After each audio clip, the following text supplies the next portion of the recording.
हम सॉल्व कर रहे हैं 16 मार्च का जो CHSL का क्वांटिटेटिव एप्टीट्यूड था उसके हम कर रहे हैं, सेकंड शिफ्ट थी जो, उसको हम सॉल्व कर रहे हैं। तो फर्स्ट क्वेश्चन में क्या दिया, what will be the average of first 8 positive even numbers visible by 9।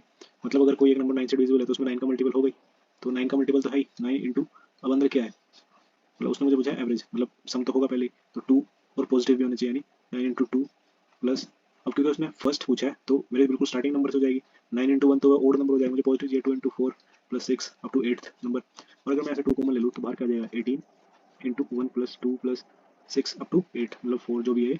और यहाँ से अंदर मेरे क्या हो गए N natural number up to 8, तो यहाँ से मेरा एक फॉर्मूला जो होता है sum of N natural numbers क्या होता है N into N plus 1 by 2, मेरा फॉर्मूला होता है। और average of N natural numbers क्या होगा N into N plus 1 by 2, ये तो मेरा सम हो गया डिवाइड बाई जितनी मेरी वैल्यूज है, तो यहाँ से मेरा एवरेज क्या आ जाएगा एन प्लस 1 बाई 2।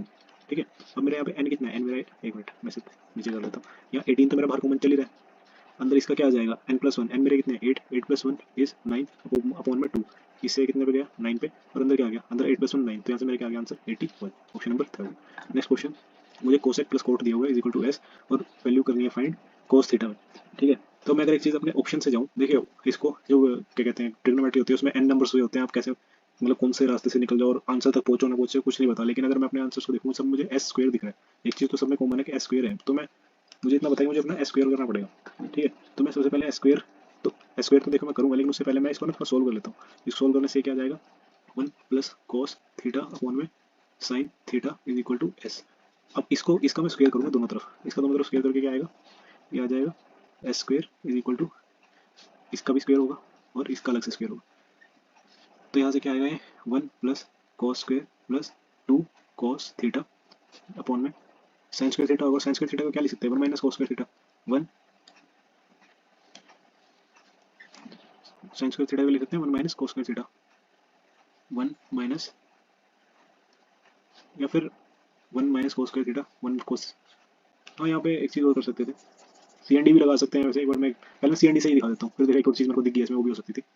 क्या था देखिए यहाँ से क्या है मेरा 1 प्लस कोस square theta plus 2 cos theta upon में नीचे साइन स्क्वायर थीटा था, साइन स्क्वायर थीटा क्या हो गया साइन स्क्वायर थीटा ही है, उसको थीटा ही रहने देते हैं, और ये एस स्क्वायर। अब मैं दोनों जगह CND लगा दूंगा, अप्लाइंग कंपोनेंडो एंड डिविडेंडो, तो क्या हो जाएगा 1 प्लस कोस square theta plus 2 cos theta plus sine theta sine square theta upon में 1 प्लस कोस square theta plus 2 cos theta minus sign square theta, और वहाँ पे S square minus 1 S square plus 1 S square minus 1।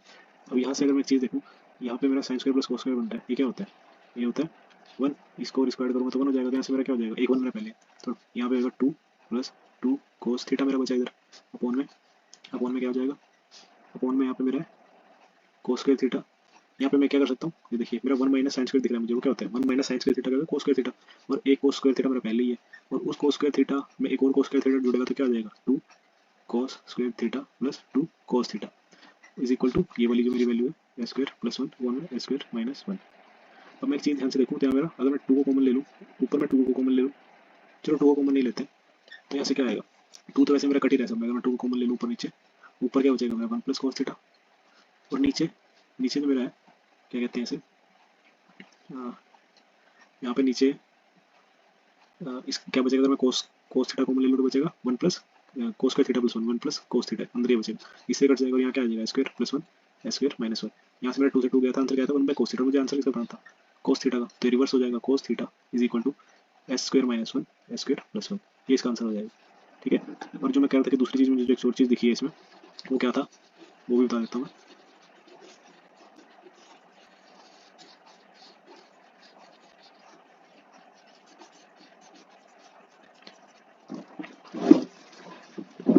या तो आप यहाँ पे theta को कोई वैल्यू पुट करके भी सोल्व कर सकते थे, एक वो भी टेक्निक हो सकती है, या फिर यहाँ पे जो मैंने 1 प्लस कोस थीटा का जो स्क्वायर किया था नीचे साइन स्क्वायर थीटा है, वो क्या होता है 1 माइनस कोस स्क्वायर थीटा, यानी 1 प्लस कोस थीटा का होल स्क्वायर नीचे लाता हूँ, 1 प्लस कोस थीटा का ऊपर तो मेरा होल स्क्वायर चल ही रहा है, नीचे 1 माइनस कोस थीटा और 1 प्लस कोस थीटा, यहाँ से 1 प्लस कोस थीटा का स्क्वायर जाता तो क्या आता है 1 प्लस कोस थीटा और 1 माइनस कोस थीटा, यहाँ ये मेरे किसके बराबर था, ये मेरा एस के था, एस स्क्वायर के, सॉरी एस स्क्वायर के बराबर था ना, जैसे मेरा एक्स मैंने दोनों तरफ स्क्वायर किया हुआ यहाँ भी। अब यहाँ से देखिए पहले मैंने कितना बड़ा बना लिया था, मेरे को दूसरा आंसर दिख रहा है। अब मैं इसमें सी एंड डी लगाऊंगा, सी एंड डी फॉर्मूला लगाऊंगा, कंपोनेंट टू एंड डिपेंडेंट हो, तो ये क्या हो जाएगा 1 अपॉन में cos theta is equal to इधर S square minus S square plus 1 upon में एस स्क्वायर माइनस 1। मुझे क्या बताना था, कोस थीटा ये ऊपर चल जाएगा, इधर ये रिवर्स हो जाएगा मतलब, तो कोस थीटा यहाँ से आ जाएगा साइन स्क्वायर माइनस 1 अपॉन में वो sine sorry S square minus 1 S square plus 1। ये मेरा आंसर ऑप्शन नंबर ए। पहले वाला काफी ज्यादा लंबा हो गया था, उसमें लिखना वो थोड़ा था, इसलिए मेरे को बीच में दिख गई थी। मैं पहले उसी मेथड से चल रहा था, तो मैंने सीधा वही दिखा दिया पहले करते हुए, लेकिन बीच में मेरे को दिख गया था यहाँ पे सोल्व करते स्टार्टिंग में दूसरे स्टेप लिखते कि ये वाला ज़्यादा छोटा है। तो जैसे मर्जी करो आप, इसमें ऐसा भी कर सकते थे कि यहाँ पे थीटा को कोई वैल्यू पुट करके जिससे आंसर थोड़ा छोटा बनता हो, वैसे भी कर सकते थे, और फिर वहाँ पे अपनी बार बार ऐसे को सेटिस्फाई करना पड़ता। जैसा आपको ठीक लगे वैसे कर लेना चाहिए। नेक्स्ट क्वेश्चन, सेलिंग प्राइस दी हुई है मुझे, लाइन ग्राफ दिया हुआ है, कॉस्ट प्राइस प्लस प्रॉफिट दिया हुआ है। A1 क्या है, the value of average selling price of all the articles, the value of average selling price. Average selling price क्या होगी, मतलब अगर मेरे को सबकी सेलिंग प्राइस निकालनी है, सबसे पहले तो मुझे कॉस्ट प्राइस और प्रॉफिट ऐड करना पड़ेगा। कॉस्ट प्राइस ब्लू है और ये रेड है, तो सबसे पहले तो मैं इनको अलग अलग ऐड कर लेता हूँ। 8 7 15 5 20 20 26 30, ये हो गए मेरे सारे कॉस्ट प्राइस, तो हो गए मेरे 3900। और यहाँ पे मेरे एस पी क्या होगा, प्रॉफिट क्या होगा 7 12 7 12 और 6 8 18 18 और 450, ये हो गया 22 500। ये मेरा टोटल हो गया क्या, total S P, total S P ये कितना हो जाएगा 1516150। उसने मुझसे क्या बोला, मुझे निकालना है एवरेज, तो टोटल कितने L M N O P Q divide by 6, ये मेरा हो जाएगा एवरेज एस पी। ठीक है, और मुझे दूसरी चीज़ क्या बोली हुई है, एवरेज एस पी में अभी इसको अगर मैं करूँ तो क्या आएगा, 1 डिवाइड कर रहे हैं 10 10 और 12 आता है 2 पे, और 3 1025 आ गया मेरा क्या, एवरेज एस पी आ गया A two, average S P यानी A1 A2 निकालना, A2 क्या है, the value of average cost price of L M N O, average value cost price, cost price वो वाली line L M N O, यहाँ तक मेरा क्या आया था 26 आया था आई थिंक, यहाँ जहाँ तक मुझे याद है 850, हाँ 2600 आया था मेरा 2600, इधर लिखता हूँ, ये था 2600 सम था, और एवरेज निकालने के 4 है तो कितना हो जाएगा, इसको 25 25 इंटू 26 कितना होता है, 25 इंटू 25 625 और 25 650, ये आ गया मेरा 650 मेरा इसका एवरेज आ गया नहीं A2। और मुझे A1 A2 निकालना है, तो ये इसको ऐड कर देता हूँ, कितना आएगा 5 7, ये आ जाएगा मेरा 1675, option number third. Next question, मुझे P माइनस क्यू दिए हुए, R minus Q R minus Q और R माइनस पी दिया हुआ, मुझे निकालना है। अब ये चीज़ देखते हैं ना, और क्यूब वैल्यू देखते हैं, एक फॉर्मूला होता है A cube minus B cube का, फॉर्मूला होता है A cube minus B cube minus B A cube plus B cube plus, ये क्या था, A cube plus B cube plus C cube minus 3ab is equal to, ये कई सारे फॉर्मूले होते हैं, उनमें से एक होता है ए प्लस बी। थोड़ा मैं सीधा लिखने की कोशिश करता हूँ, बार बार टेढ़ा जा रहा है, एक मिनट। फॉर्मूला होता है A cube plus B cube plus C cube is equal to minus 3abc minus is equal to A plus B plus C अंदर A square plus B square plus C square minus A B minus B C minus C A. एक तो formula ही होता है, फिर एक और होता है A plus B plus C अंदर A plus B plus C का square minus 3 A B plus B C plus C. फिर एक होता है A plus B plus C by 2 into A minus B का square plus B minus C का square plus C minus A का square. अब मुझे दिख रहा है क्यूब वगैरह दिख रहे हैं यहाँ पे कुछ minus 3 A P Q are, तो मुझे और यहाँ पे P minus Q R minus Q, ऐसे ऐसे मुझे ये चीज़ें दिख रही हैं। तो यहाँ से मुझे दिख रहा है कि मेरे लास्ट वाला फॉर्मूला यहाँ पे लगेगा, तो मैं इसी को लगा देता हूँ सबसे पहले, ये सारा हटा के मैं सीधा इस फॉर्मूला को यूज़ करता हूँ। आपको उस फॉर्मूला याद होना चाहिए, ये वाले क्वेश्चन बहुत ईजी होते हैं।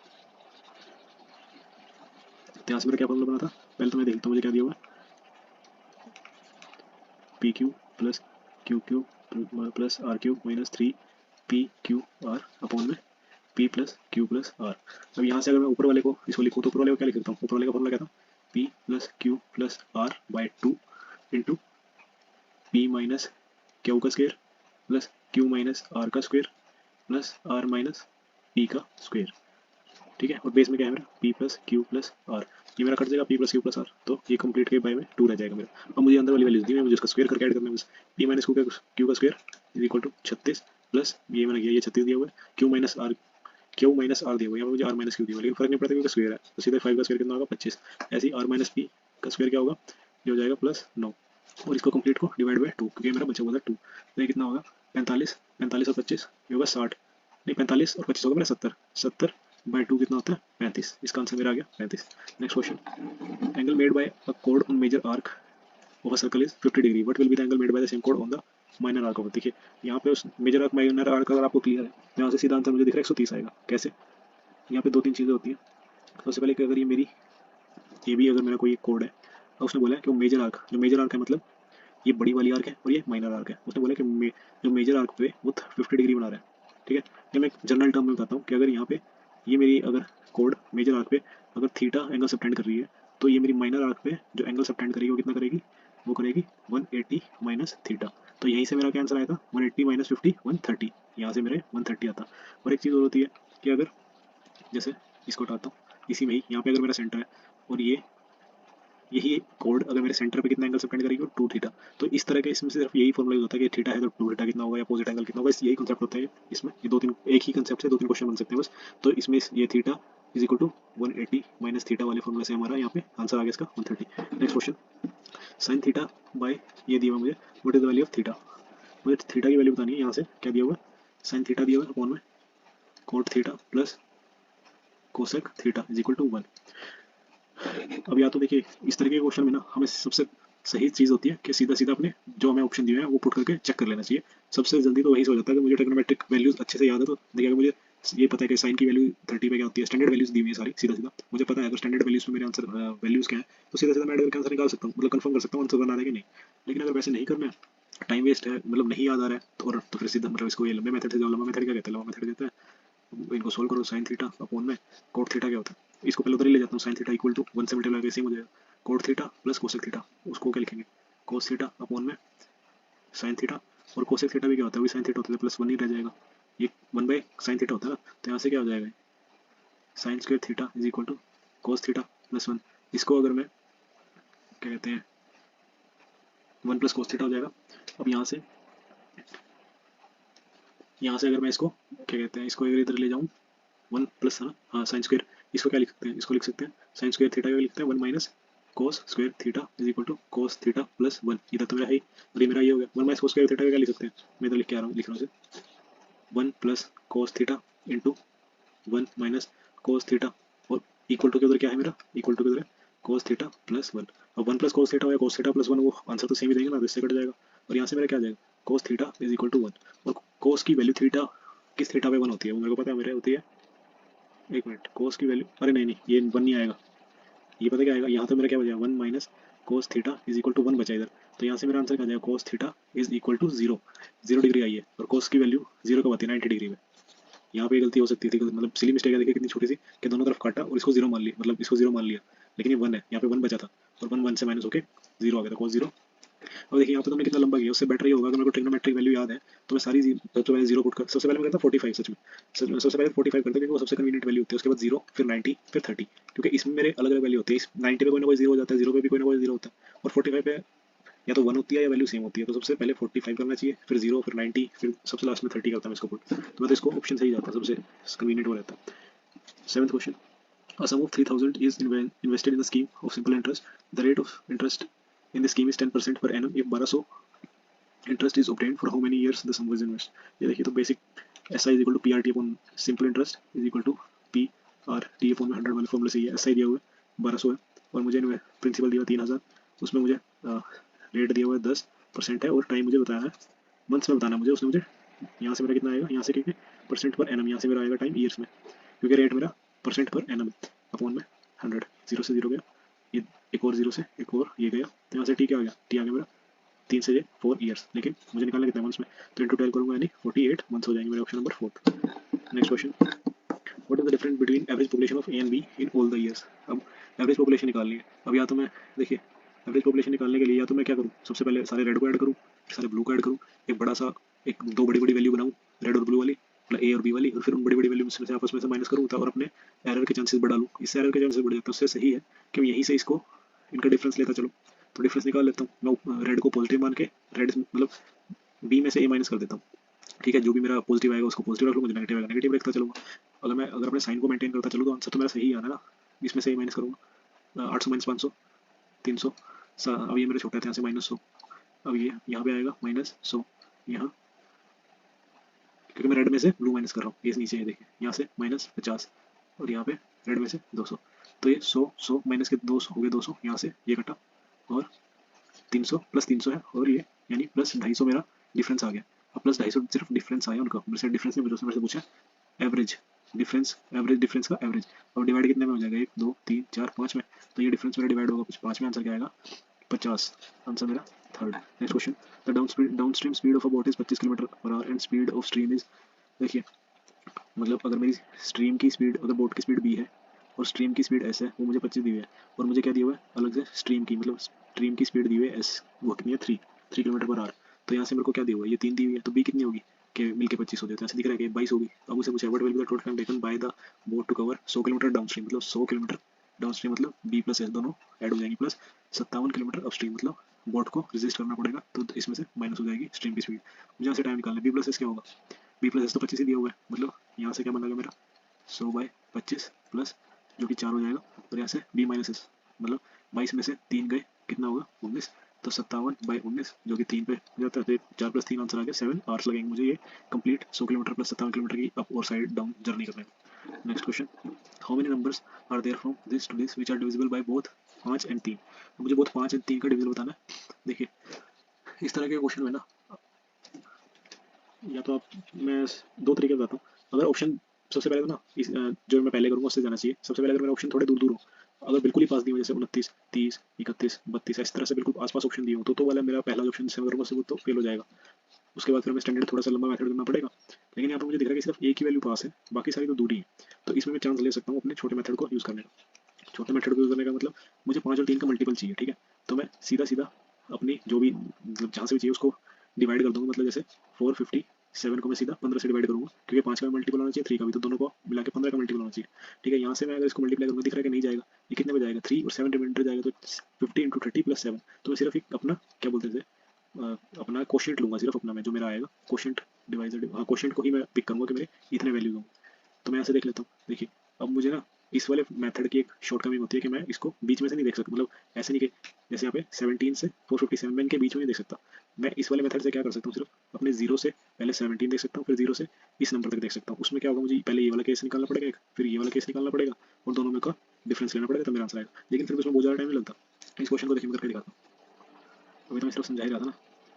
तो सबसे पहले मैं लिखता हूँ 17 का, देखिए 17 तक, 0 से 17 तक मेरे ऐसे कितने नंबर होंगे जो 15 से, मतलब 5 और 3 मतलब 15 से डिविजिबल होंगे 0 से 15 तक। वैसे तो इसमें दिख रहा है कि सिर्फ 15 एक ही है, लेकिन वो आया कैसे, 17/15 इज 1, 1 तो मेरा सीधा सीधा जा रहा है, ठीक है, प्लस कितना है 2/15, मुझे इसे निगलेक्ट करना है और इसे ले लेना है कि मेरे इतने नंबर तो डायरेक्टली इसके बीच में जा रहे होंगे। दूसरी चीज़ क्या थी, 0 से 457, अब इसमें मैं अगर डिवाइड करूँ तो 457/15 कितना हो गया, 30 + 7/15, मुझे इसे निगलेक्ट करना है और इसे पिक करना है। अब मेरे 0 से 457 में 30 नंबर है जो डिविजिबल है, और एक 0 से 17 एक है जो डिविजिबल है, तो मुझे तो इनके बीच का चाहिए, तो मैं ये वाला डिफरेंस कर दूंगा, मतलब इसके 30 में से इसका एक माइनस कर दूंगा, आंसर क्या आ जाएगा 29। अब इस छोटे मेथड से मेरा आंसर आ गया सीधा, वरना मुझे क्या करना पड़ेगा, जो सीरीज वाले मेथड होते हैं ए एन निकालना पड़ेगा, नंबर ऑफ वैल्यूज निकालने, A N is equal to A plus N minus one into D वाले मेथड से पहले मुझे अपना पहला मल्टीपल लेके आना पड़ेगा कि पहला मल्टीपल कौन सा होगा, यहाँ के बाद पहला मल्टीपल 30 होगा,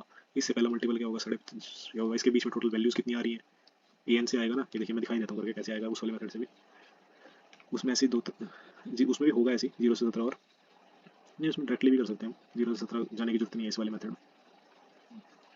देखिए पर उसमें मुझे एक चीज़ चेक करनी पड़ेगी कि 17 के बाद मेरा सबसे पहला नंबर जो 15 का मल्टीपल है वो कौन सा होगा। 17 के बाद मेरा एक ही नंबर होगा जो 17 के बाद मेरा सबसे पहला नंबर क्या आएगा 30, वो तो पता ही है ना, इतना तो बेसिक मैथ्स सबको पता ही है कि इसके 17 के बाद 15 का एक जो सबसे पहला मल्टीपल आएगा 30, और यहाँ पे मुझे दिख रहा है 15 का मल्टीपल 450 होता है, और उसमें से सिर्फ 7 एक्स्ट्रा है, तो मतलब 450 मेरा इससे जस्ट पिछला एक जो 15 का मल्टीपल वो ये होगा। तो मैं इसके बीच में N is equal to A plus N minus one into D वाले फॉर्मूले से अपना टोटल नंबर ऑफ वैल्यूज निकाल लूंगा कितने, ए एन क्या है मेरा मतलब last digit 450, last number 450 minus A क्या है मेरा 30, क्योंकि फर्स्ट नंबर, और दोनों के बीच इनके बीच में डिफरेंस कितना चल रहा होगा सीरीज में, क्योंकि हर 15th वैल्यू मल्टीपल है, तो मतलब डी इज 15। यहाँ से मेरा एन माइनस वन कितना आ गया, ये 30 और ये 2, यहाँ से कितना गया 28 is equal to N minus one, यहाँ से एन क्या आ गया 28 + 1 इज इक्वल टू 29। देखिए इस मेथड से भी आंसर 29 ही आया पहला, मतलब अगर इस तरीके का केस हो कि मतलब 3 वैल्यू मेरे बिल्कुल दूर दूर है और एक वैल्यू शायद पास है, तो मुझे सबसे पहले तो ना उस पहले वाले मेथड से ही जाना चाहिए, सीधा डिवाइड करके चेक कर लेना चाहिए, और अगर हो कि मेरे 2-3 नंबर पास पास हो तो फिर मेरे को इस वाले मेथड से जाना चाहिए। Next question, if A is equal to this B is equal to this what is the value of A plus B. यहाँ से ना सबसे पहले क्या करता हूँ, ए प्लस बी का ऊपर स्क्वायर है, तो नीचे ए plus B into A minus B कर दूँ अगर मैं, तो ये क्या आएगा ये आ जाएगा, ए से कट जाएगा तो ए प्लस बी अपॉन में ए माइनस बी। ए प्लस बी क्या है 13 अपॉन में 7। 13 अपॉन में 7 देखिए यहाँ तो मेरा छोटा सा ही आंसर आ गया, लेकिन मेरे को अपने आप में देखना पड़ेगा कि मेरा किस में जा रहा होगा। अगर मुझे यहाँ से हर एक में देखना पड़ेगा कि यहाँ से मेरा, या तो अगर देखिए इस वाले में पुट करूँगा ना मैं, तो आंसर मेरा सही बिल्कुल सेम आ जाएगा, लेकिन मैंने यहाँ से सीधा एक को काट दिया इससे निकाल के, तब मैं अगर दोनों में ऊपर नीचे 13 मल्टीपल कर दूँ, क्योंकि मुझे नीचे दिख रहा है कि बेस में 7। देखिए ये तो होगा नहीं, ये भी नहीं होगा, डिनोमीटर में गया 93, और 93 तो वैसे ही मतलब 37 कुछ भी 7 का मल्टीपल है नहीं, तो ये दोनों हो गए नहीं। यहाँ से मुझे दिख रहा है कि 13 मल्टीपल करना पड़ेगा, ऊपर नीचे दोनों 13 करूँगा तो ये हो जाएगा 169/91, option number second. Next question, the product of two consecutive prime number is this, what is the difference between the two number. देखिए यहाँ क्वेश्चन है ना जो है, ये थोड़ा सा दिमाग लगाने वाला क्वेश्चन है। इसमें क्या करना पड़ेगा, क्या इसमें ना मुझे एक चीज़ दिख रही है कि यहाँ पे एक नंबर है 73,887, और बोला कि दो कॉन्सिक्यूटिव प्राइम नंबर है, मतलब एक के बाद एक प्राइम नंबर है, मतलब बीच में उसमें ओड नंबर इवन नंबर कुछ भी हो सकते हैं, कॉम्पोजिट नंबर इवन नंबर तो वैसे होगा ही नहीं कभी प्राइम नंबर इतने बड़े नंबर का।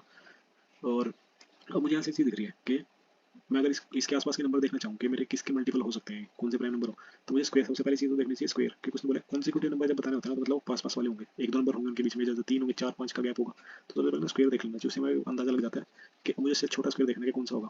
जैसे अगर मैं मान लो इससे जस्ट छोटा स्क्वायर क्या होगा, जस्ट छोटा नहीं, जो हमारे बेसिक नंबर होते हैं ना, 30 40 50 60 70 इस तरह के वाले नंबर की बात कर रहा हूँ। इससे जस्ट छोटे वाला क्या होगा, अगर मैं करूँ 80 का स्क्वायर वो क्या होगा 6400।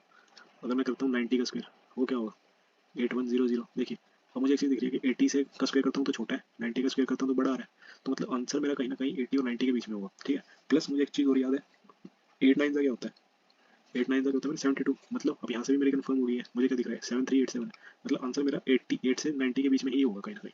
अब 80 से 90 के बीच में मेरे जो, मैं हटा देता हूँ इसका स्क्वायर, 80 से 90 के बीच में मेरे जितने भी प्राइम नंबर है उनको लिखूंगा, और फिर उनमें से चेक करूंगा मेरा कौन सा आंसर होगा जिससे मल्टीपल करके। और हाँ एक चीज़ और, अभी मल्टीपल चेक करने के लिए भी, इवन क्या कहते हैं प्राइम नंबर चेक करने के लिए भी, मैं अगर यहाँ पे एक चीज़ देखूँ, मेरा यूनिट डिजिट क्या है 7, और दो नंबर को मल्टीप्लाई करके 7 कब आएगा जब वो प्राइम हो। अब प्राइम नंबर की खासियत होती है ये, मतलब पहले तो एक चीज़ बोलता हूँ, जैसे 7 कब आएगा तो 1 × 7 होगा, दो नंबर होंगे आगे कुछ भी होगा, या तो उसमें 7 और 1 होगा लास्ट में, या फिर एक और चीज़ है कि एक में 3 होगा एक में 9 होगा, तो 97 27 होगा पीछे, और पीछे इन दो केस में 7 हो सकता है। अब 80 से 90 के बीच में मैं ऐसे ही नंबर लूंगा, मैं ऐसे नंबर ले लूंगा देखिए, मतलब जिनके पीछे 1 या 7 हो। अब यहाँ से 80 और इसके बीच में 81 आ रहा है, 81 तो डेफिनेटली है ही नहीं, ये तो प्राइम नंबर है ही नहीं, तो ये भी नहीं होगा। फिर क्या आता है 83 आता है, यहाँ से 83 हो सकता है, मैं इधर साइड में लिखता हूँ साफ साफ 83 हो सकता है इसकी वजह से, क्योंकि 3 हो सकता है। उसके बाद 85 नहीं है, 87 नहीं, 88 89 हो गया। ठीक है, और या मेरे ये दो नंबर बचे इनके बीच के, अगर इनको मल्टीप्लाई करके देखता हूँ क्या आता है 89 × 83, 9 3 जा 27, 8 3 जा 8 3 24 और 2 26, 8 9 जा 72, 8 8 जा 74, 8 8 जा नहीं नहीं 8 8 जा 64, 64 और 7, इसको थोड़ा साफ साफ लिखता हूँ पर क्या था 89 × 83, 9 3 9 जा 27, 8 3 24 24 होता 26, या 8 9 जा 72, और 8 8 जा 64 और 7 64 और 7 71। देखिए यहाँ से मेरा ये 7 8 3 7, ये मेरा यही नंबर आगे जो दिया था। अब मुझे पता लगा कि मेरे दो नंबर क्या थे 89 और 83 थे, ये दोनों प्राइम नंबर है, और इनके बीच का डिफरेंस बताना 89 में से 83 यानी 6, आंसर 6। ये देखिए इस क्वेश्चन में हमने क्या किया, क्या थोड़ी सी एक बेसिक अंडरस्टैंडिंग देख के लगा के नंबर सबसे पहले देखा कि किसके स्क्वायर के बीच में होगा। ठीक है, एक अपने बेसिक नंबर लेके, मैंने ऐसे भी नहीं लेके 82 का स्क्वायर लिया 83 का स्क्वायर लिया 70 का स्क्वायर लिया, वो तो आपको पता है तो ऑब्वियसली तो और इजी हो जाता। लेकिन अगर मुझे नहीं पता, मुझे बेसिक नंबर का स्क्वायर तो पता है ना 8 का स्क्वायर 9 का स्क्वायर, तो मैं और 8 और 9 के मतलब टेबल ही पता है, तो उसके हिसाब से मैं इसके आसपास पहुंच गया, बहुत मतलब ज़्यादा टाइम लगा नहीं इसको करने में। नेक्स्ट क्वेश्चन, मुझे एक टेबल दिया हुआ है ABCD, इसमें बोला हुआ है the number of males in any school is given as the percent of total number of male. ठीक है, मुझे बोला है कि टोटल नंबर ऑफ मेल है जो वो 8400 है, और मुझे ये परसेंटेज के हिसाब से मेल दिए हुए हैं, ये टोटल का परसेंट दिया हुआ है ABCD या स्कूल्स में कि मेल्स कितने, तो मुझे निकाला है total males faculty to female faculty in school A and school B is this and this. अच्छा, ये मेल है ये फीमेल है, ठीक है, और ये मुझे मेल ही दिए हुए हैं, तो मुझे क्या बताना है, then find the difference between the total female faculty A and B। वैसे पहले मुझे यहाँ से देखिए, ये मेल और फीमेल में A में 2:5 है। ठीक है, तो थोड़ा बड़ा कर लेते हैं,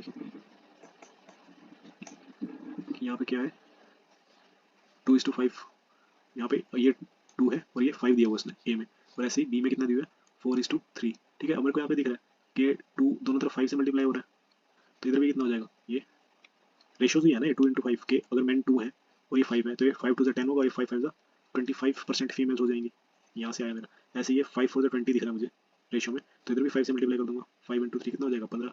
और मुझे ए और बी की परसेंटेज में फीमेल दिख गई है, मुझे कितनी है, क्योंकि परसेंटेज में चल रहा था मेरा आंसर, इतने मेरे मेल है, ये मेरी फीमेल है।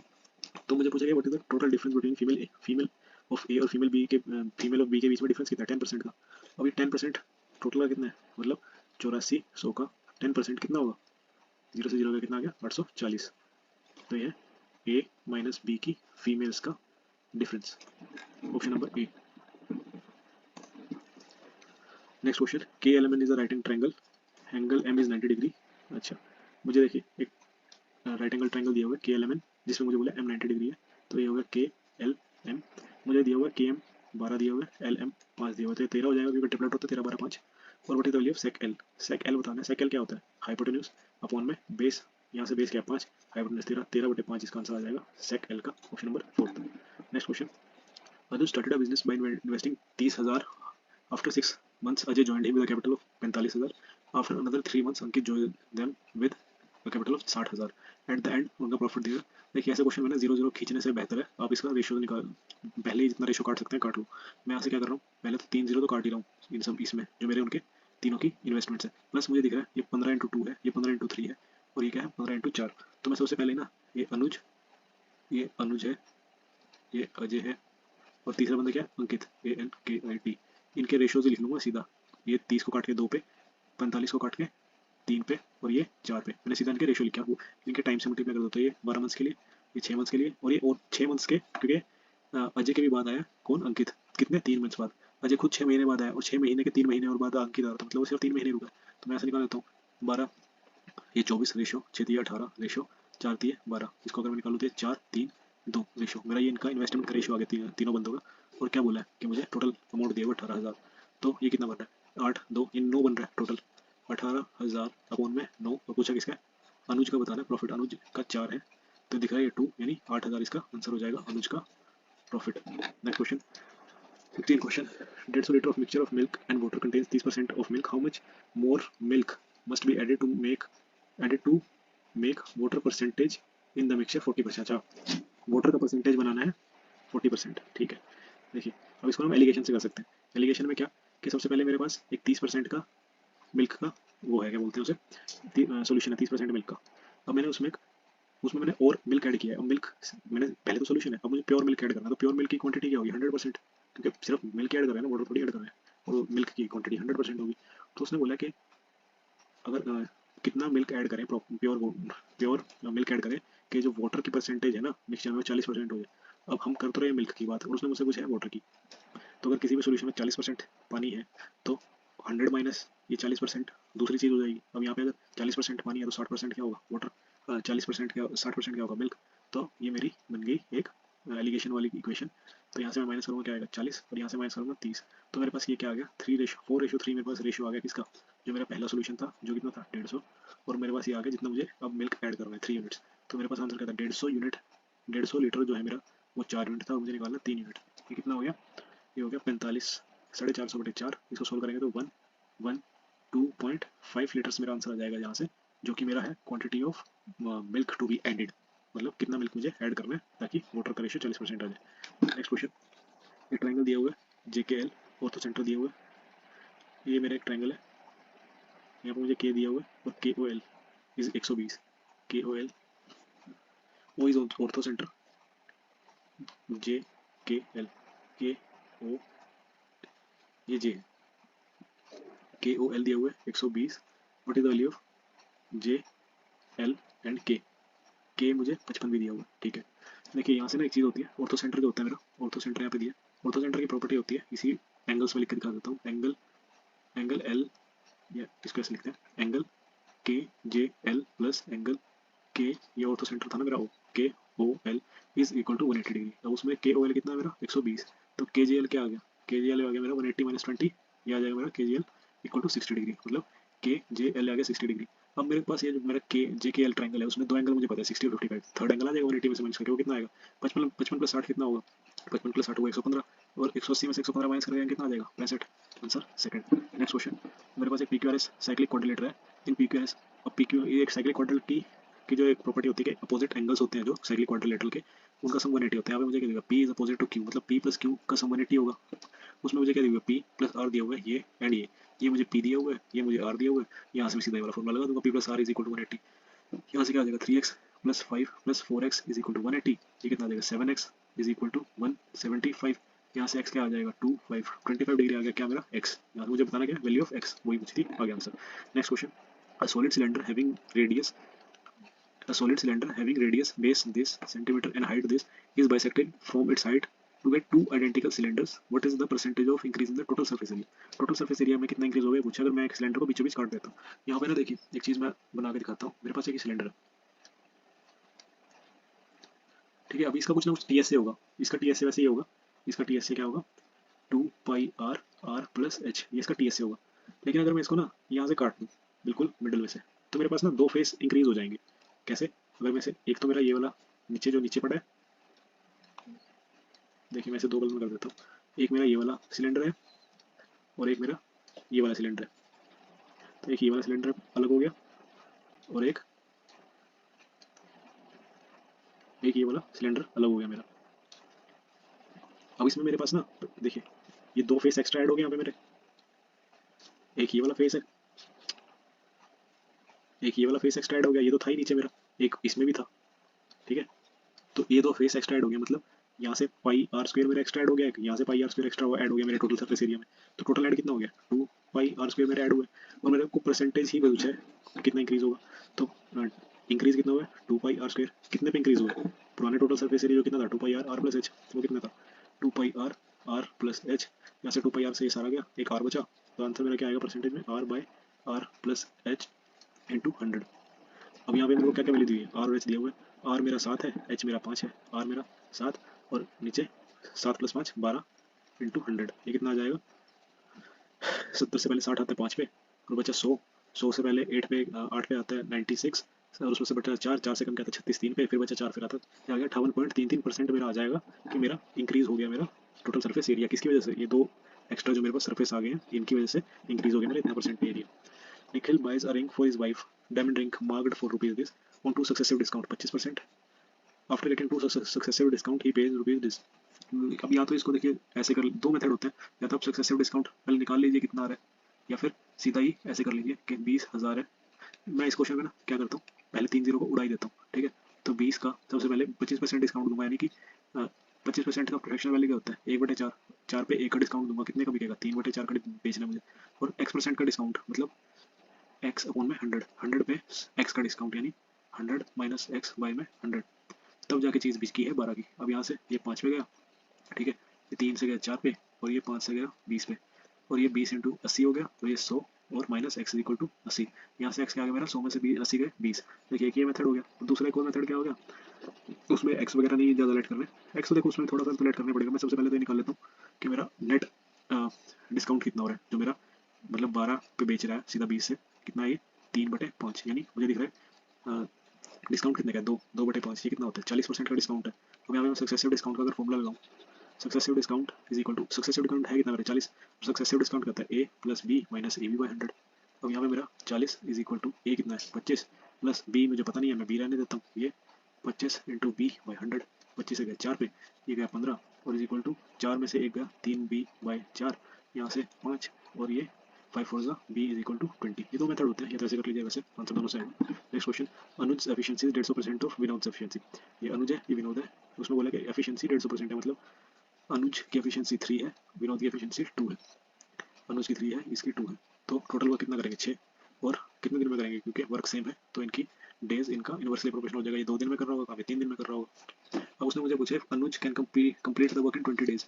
अगर अनुज 20 डेज में कर रहा था, मैं इसको 10 से मल्टीप्लाई कर दूंगा, देन हाउ मेनी डेज, ये सारे डेज मेरे 10 से मल्टीप्लाई कर दिए मैं, then how many days will they together take to complete the same work. देखिए यहाँ से मेरा ना एफिशिएंसी में कोई फर्क नहीं पड़ेगा, वो यही रहेगी, मैंने 0 मल्टीप्लाई किया, सिर्फ डेज में मल्टीप्लाई होगा, क्योंकि 20 30 60 होता है, 30 2 60 होता है। तो पूछा 60 वर्क को दोनों मिलकर अपनी एफिशिएंसी कितनी होगी 5, कितने दिन में करेंगे 12 दिन हो जाएंगे। नेक्स्ट क्वेश्चन, इसको बताना है, ये तो सीधा सीधा होता है, इसको ओपन करेंगे twice of A square plus B square होता है, सीधा सीधा आंसर होता है इसका, फॉर्मूला ही ओपन किया सिर्फ। Next question, sum of angles made by कोड X Y at the centre and on the circumference is 270। देखिए इसमें फिगर बनाने की जरूरत नहीं है, सीधा 3 थीटा दिया हुआ मुझे 270, तो 3 थीटा में बता देता हूँ कैसे दिया हुआ। अभी हमें थोड़ी देर पहले एक कंसेप्ट भी क्लियर किया था, सीखा था कि अगर एक कोड होती है ए बी, वो सर्कमफ्रेंस पे थीटा एंगल सबटेंड करती है, तो यही कोड इसके सेंटर पे, अगर ये मेरा कोड सेंटर ओ है तो ये यहाँ पे 2 थीटा सबटेंड करेगी। मुझे ये दिया हुआ है कि ये थीटा प्लस 2 थीटा यानी 3 थीटा मुझे कितना दिया हुआ है 270। यहाँ से थीटा क्या आ गया मेरा 90। तो पूछा इफ रेडियस, हाँ, और अब थीटा 90 आने से मुझे एक चीज़ पता लगी है कि अगर मेरा, यहाँ से मुझे एक चीज़ पता लगती है कि मेरा जो कोड है ना, वो ये मेरी जो कोड ए बी है ये 90 डिग्री का सबटेंड करोगे, तो यानी कोड A B is diameter. A B नहीं, मतलब ये जो एक्स वाई दिया है ये डायमीटर है। क्यों? क्योंकि मेरे पूरे सर्कल में एक ही ऐसी कोड होती है जो 90 डिग्री एंगल सबटेंड करती है सर्कमफ्रेंस पे, जो कि मेरी एक वो कोड मेरा एक डायमीटर होता है। Code diameter is also a code, the longest code, जो and only code that make subtend an angle of 90 degree at circumference. तो अब यहाँ से मुझे पता लग गया कि मेरा एक्स वाई इज डायमीटर, और मुझे रेडियस दिया हुआ है कितना 24 पूछा है, angle of this code, length of this code यानी डायमीटर पूछा है, रेडियस दिया है 24, आंसर क्या आ जाएगा 48। नेक्स्ट क्वेश्चन, मुझे टेबल दिया हुआ है नंबर ऑफ वर्कर्स का और डेली वेजेस दिया हुआ है, पूछा है total number of workers daily wages are less than 450। Less than 450 मतलब 30 है ratio to the total number worker whose daily wages are 650। 650 जिनकी है वो है 35, तो ये कितना आ गया 6:7, ऑप्शन नंबर 4। अब आ गया last question, the ratio of, ये देखिए क्वेश्चन है ना, मैंने पहले किया हुआ है, किसी ने मुझे भेजा था, ये क्वेश्चन मुझे ना रोंग लग रहा है। मैं इसको थोड़ा सा लिख के दिखा देता हूँ, क्योंकि इसमें ना इक्वेशन मेरी 2 बन रही है सिर्फ, और अननोन मेरे जो वेरिएबल है, वेरिएबल मेरे 3 है। तो ऐसे तो कभी वो इक्वेशन सोल्व नहीं हो सकती, इसमें दो इक्वेशन बन रही है और वेरिएबल 3 हो, उसका आंसर भी वेरिएबल एक सिंगल वेरिएबल में तो आएगा ही फिर भी। लेकिन मेरा यहाँ से आंसर मुझे तो नहीं लगता, मैं दिखा देता हूँ बल्कि करके ऐसे एक क्या आ रहा है, मतलब मुझे ऐसा, अगर मेरे को अगर ये इसका मतलब क्वेश्चन रॉन्ग नहीं है, ये सही है, तो प्लीज़ कमेंट में आप बताइएगा, मैं भी मतलब देखना चाहता हूँ कैसे मतलब सही है, इसका सोल्यूशन क्या होगा, मुझे तो नहीं लग रहा है सही है। अब देखिए सी, सबसे पहली चीज़ होती है income is equal to expenditure plus saving, मतलब जो भी मेरी इनकम होगी वही बराबर होगी मेरी जितनी सेविंग होगी, जितना मैं उसको खर्च दूंगा उसके बराबर होगी। यहाँ से एक चीज़ दी हुई है मुझे, सी और डी दो बंदे दिए हुए हैं, उनकी इनकम, उनकी सेविंग और उनके एक्सपेंडिचर दिए हुए, मतलब उनके बीच की बात हो रही है। तो सी और डी की इनकम कितनी दी हुई है, रेशियो ऑफ इनकम इज 3:4, ठीक है। और मुझे बोला हुआ है the sum of their expenditure is 12,000, ठीक है। ये भी अब यहाँ पे और यहाँ पे जो वैल्यू होगी एक यहाँ पे और ये उसका सम होगा 12,000।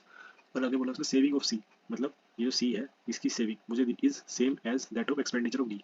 तो अब मुझे कुछ चीज़ नहीं दी हुई तो मैं एक्स मानना पड़ेगा, वाई मान लेता हूँ, ये वाई है तो ये भी वाई है, उसने बोला saving of C is equal to the expenditure of D, तो मतलब ये भी वाई हो जाएगा, ये भी वाई हो जाएगा। अब यहाँ से मुझे एक चीज़ दिख रही है, एक और टेबल था कि दोनों के एक्सपेंडिचर का सम 12,000 है। अब डी एक्सपेंडिचर ऑफ डी मुझे वाई पता लग गया, वाई है, तो मेरा एक्सपेंडिचर ऑफ, इसको हटा देता हूँ मैं, हाँ हाँ, तो मुझे बोला कि ये मेरा एक्सपेंडिचर ऑफ डी वाई है और दोनों का सम 12,000 है, तो एक्सपेंडिचर ऑफ एस क्या सी क्या हो जाएगा 12,000 माइनस वाई, ये मेरे पास रेशोज आ गए। अब देखिए यहाँ पे ना, अब मेरे को इसके बारे में कुछ नहीं पता, मुझे इसे भी लेट करना पड़ेगा, इसे भी तो लेट ही करना पड़ेगा क्योंकि दिया तो कुछ नहीं आता, ये सेविंग ऑफ डी। अब मेरे पास ये अननोन कितने हो गए देखिए, ये भी क्योंकि रेशो में आते हैं, ये भी अननोन ही है। यहाँ से मैं दो चीज़ें लिख सकता हूँ, 3x is equal to Y plus 12,000, 12,000 minus Y. अरे अरे, हो क्या क्या ये? मुझे क्या पूछा, what is the sum of their savings. एक मिनट, नहीं हो गया, शायद हो गया। यहाँ से ये कितना आ गया, वाई से यहाँ पे 12,000 माइनस वाई, वाई से वाई गया, तो 3x, एक्स कितना आ गया यहाँ से, मेरा एक्स आ गया 4,000। तो मेरी सेविंग कितनी होगी, इनकी सैलरी कितनी होगी इसकी, हाँ हो गया यार ये तो, उस मेरे को पहले हुआ, पहले मैंने जब इसको सोल्व किया था हुआ नहीं था, मुझे लगा ये गलत है। यही चीज़ें देखे कि मुझे यहाँ से मेरा आ गया 4,000 आया एक्स, तो ये कितना हो गया, ये आ गया 12,000 मेरी सी की सैलरी है और 16,000 मेरी डी की सैलरी है। तो मुझे पूछा है what is the sum of their saving, देखिए मुझे दोनों के एक्सपेंडिचर का सम दिया हुआ है, तो अगर मैं दोनों के इनकम का सम में से दोनों के एक्सपेंडिचर का सम बता दूंगा तो मेरे पास दोनों के सेविंग का सम आ जाएगा। तो ये कितना है 28,000 में से अगर मैं 12,000 माइनस कर दूं जो मेरे दोनों की एक्सपेंडिचर है, ये नेट इनकम है, ये नेट एक्सपेंडिचर है, तो मेरे पास कितना आ जाएगा, नेट सेविंग कितना हो जाएगा, ये 16,000। यार क्वेश्चन सही है, रॉन्ग नहीं है, ये आंसर इसका आ गया। यहाँ पे मैं पहले शायद कुछ गड़बड़ी कर रहा हूँ या कंसेप्ट समझने में गलती रही होगी मेरे, तो ये क्वेश्चन सही नहीं है, रॉन्ग नहीं है, सही है। लास्ट क्वेश्चन था, थैंक यू।